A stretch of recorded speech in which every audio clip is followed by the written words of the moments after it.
Kegelisahan dan kematian. Acara ini pasti menarik. Bener Om, Om kadang gelisah kalau berpikir soal kematian. kok bisa gelisah? Om kan taat beribadah.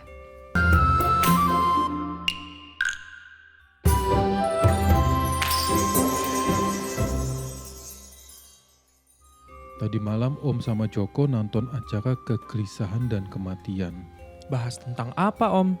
Tentang agama Buddha dan Hindu yang gak percaya neraka. Mereka lebih percaya sama konsep reinkarnasi. Kalau Islam ada dibahas nggak? Ada mengenai azab kubur dan neraka. Katanya kalau amal kita cukup dan dapat rahmat Allah, insya Allah bisa selamat dari neraka. Betul. Makanya kita harus banyak beramal. Kalau Nasrani gimana? Saya sih gak terlalu merhatiin waktu bahas agama Nasrani. Om juga nggak terlalu nyimak tadi malam. Atau mungkin sama aja, berbuat baik, gak jahat, dan beramal juga. Setahu saya sih kepercayaan Nasrani soal nasib setelah kematian nggak kayak gitu. Oh ya? Masa sih? Kebetulan di kelas minggu lalu, dosen saya bahas ajaran Nabi Isa soal hidup setelah kematian. Katanya ada di Injil Matius 10 ayat 45. Injil Matius 10 ayat 45. Saya cari dulu ya. Nah, ini ketemu. Karena anak manusia datang untuk memberikan nyawanya menjadi tebusan bagi orang banyak. Wah, keren banget itu. Nyawanya sendiri. Luar biasa.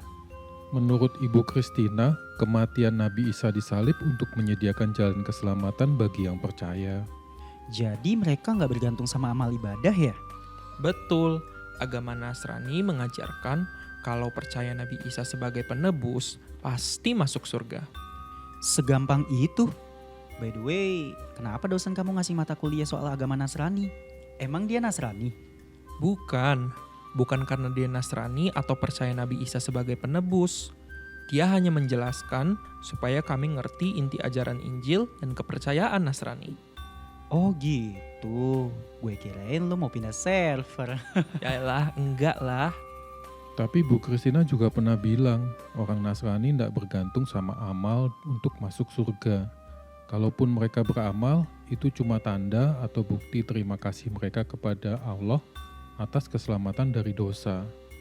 Jadi, mereka diselamatkan cuma karena iman saja.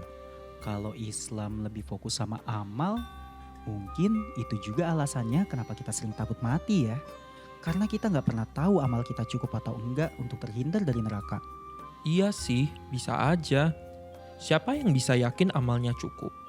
Dan kita juga harus ingat, cuma Allah yang tahu soal takdir kita. Berarti rasa takut akan kematian bisa hilang kalau seseorang yakin bakal masuk surga. Dan dia akan bisa dengan damai menerima kematian. Betul, inti ajaran Injil memang begitu. Kalau percaya Nabi Isa sebagai juru selamat, pasti masuk surga setelah meninggal. Enak juga ya kalau punya juru selamat kayak Nabi Isa. Ikuti terus episode perjalanan lika-liku keluarga Ahmad Suparno. Temukan nilai-nilai kebenaran dalam setiap diskusi mereka.